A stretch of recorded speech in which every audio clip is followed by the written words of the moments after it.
Welcome back. If you've just joined us, you're watching the news at 10 on Channels Television, coming to you live from Lagos. Now let's take a look at some of those pictures that we received on our eyewitness portal. We begin with this one from Port Harcourt, the Rivers State capital.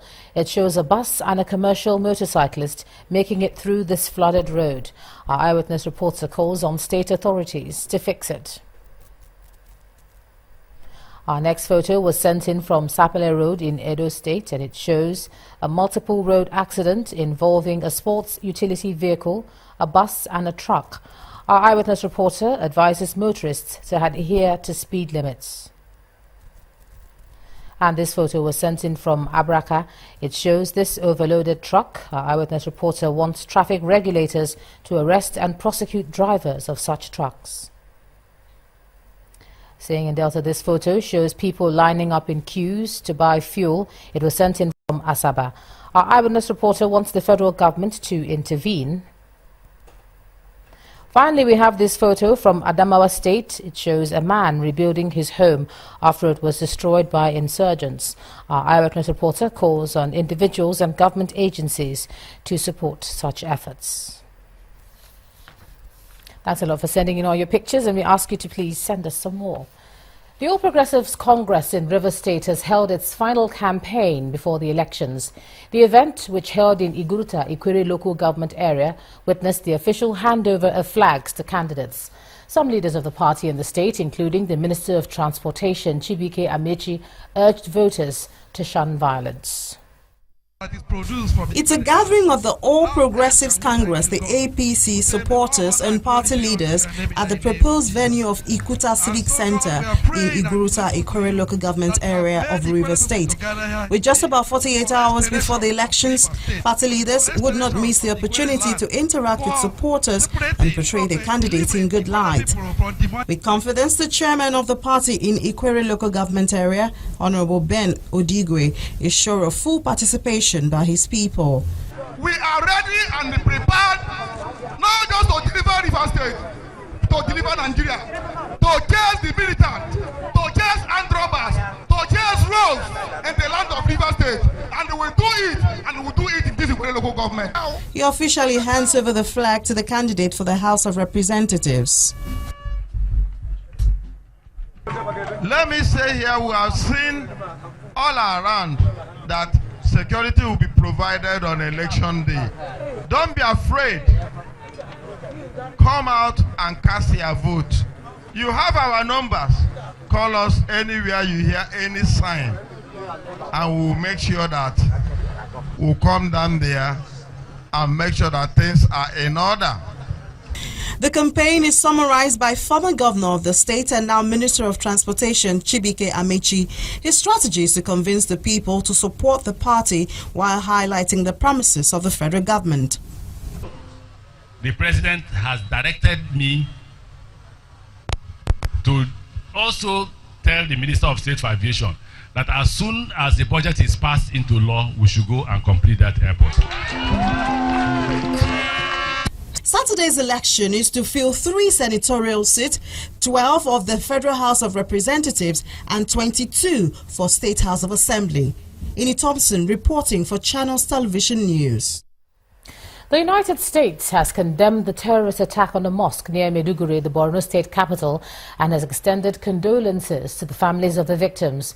The U.S. diplomatic mission notes that terrorists have demonstrated repeatedly their disregard for lives of thousands who have been killed, raped and injured.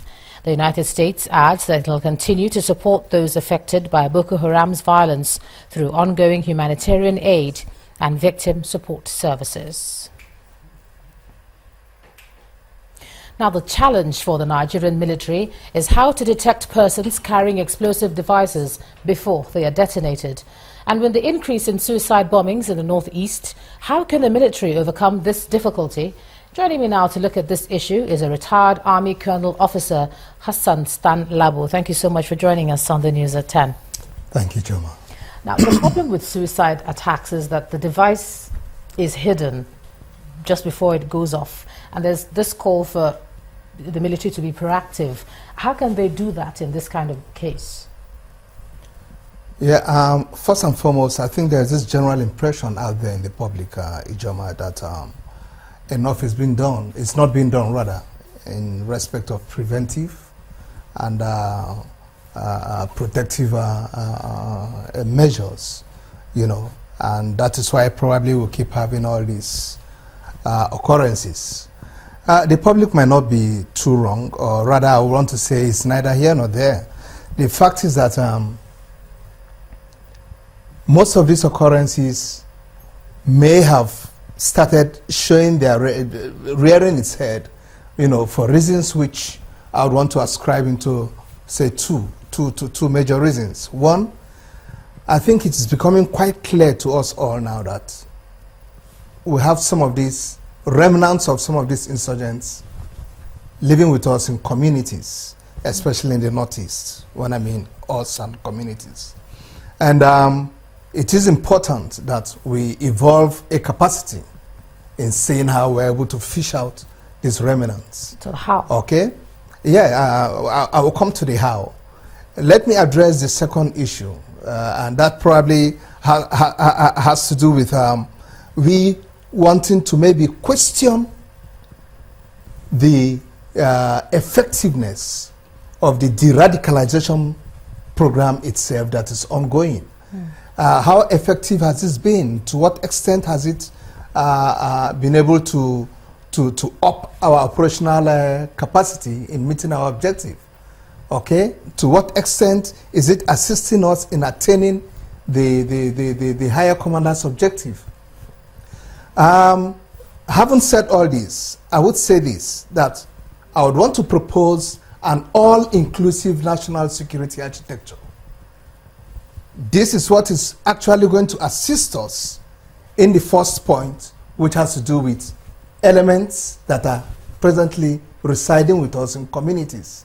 And when I say an all-inclusive national security architecture, I mean an architectural layout that will be able to bring on board certain categories that we have often ignored. You can't, for instance, look at the vigilantes. They are scattered all over in nearly every nook and corner, every village in this country. We cannot be talking about community policing and we are not taking the segment of vigilante serious. Then I think we shall be getting it wrong. Whether they belong to the informal or formal sector, we just have to see how we bring them on board. Why am I concerned about the vigilante? It has to do with the fact that they have a great role to play, rather, in generating intelligence for the police to be able to work with. All right, but let me just ask, is this architecture you're talking about, yes, please. Is it going to help in places of worship? Because they're packed, places, and these are where these attacks are being carried out. What would you recommend in particular for somebody who's going to church or going to the mosque? What should they do? The problem we have right now with our soft targets, all what you're saying, borders within protection for soft targets. Church, mosque, motor parks, markets, and so on. 5-star hotels. The problem we have is that the PTI that should be implemented, that's preventive terrorism initiative, that should be put in place by most of all these soft targets are not being put in place. I think the time has come for the Inspector General of Police to establish what I will call a PTI security audit desk in every divisional police office. Such a security audit desk would have the responsibilities of going around within its own area of responsibility, saying that churches have put in place all PTIs, as mentioned, mosques have put in place all PTIs, 5-star hotels, and so on. There is this diagram, yes, good. If you look at that diagram, right ahead of us. This is something you propose now? Yes, okay. Yes. I worked on this just this evening. You can see that square below represent the mosque and the church. Those lines you see at the top represent highways or the street in front of the church. The dotted lines around the church is the fence. Now, every vehicle coming from the right direction or from the left direction can be easily checked through a sensor if we begin to apply technology now in meeting our PTI requirements. Can be checked through a sensor. The CP there means checkpoints. Okay? As all those vehicles move forward and begin to maybe move into the church or the mosque, at the gate of the fence, the security guard there does not have much work to do with the vehicles. He now restricts himself with pedestrians. Yeah. As the pedestrians move into the church, now the CCTVs all over begin to pick them up. And any line of action that goes in there is picked by the CCTV. All right. All right? So right in the churches also, or in the mosque also, there should be CCTVs. So once there's an incident, all we need to do is just play back and read. Get the result we need. Okay? All right. But in terms of stopping it from the root, now this is stopping them as they're advancing. In terms of stopping suicide bombers, female suicide bombers, which we've seen now, from where they are coming out from, can nothing be done about that quickly now? Thank you. They constitute part of the pedestrians I'm talking about. And even if a vehicle were to be bringing them, which is often the case, looking at the way they operate, a vehicle comes to them, drops them off, and then you see the vehicle moving slowly because the occupants of the vehicle are monitoring what's happening with her. Good. That vehicle wouldn't have even gotten to the front of the mosque or the church because it must have been intercepted by the sensors along the way. Okay. Okay? And even if they were able to beat that, the girl herself cannot move into the mosque. All right, I'm afraid the major problem we have is that PTIs are not being put in place. All right, thank you so much, Colonel Hassan Stan Labo, for your insight and sharing that with us on the News at 10 tonight. Thank you very much, Ijeoma. Now, when the News at 10 returns, Lagos State government orders reopening of the Mile 12 market after a communal clash in that area. Do join us again.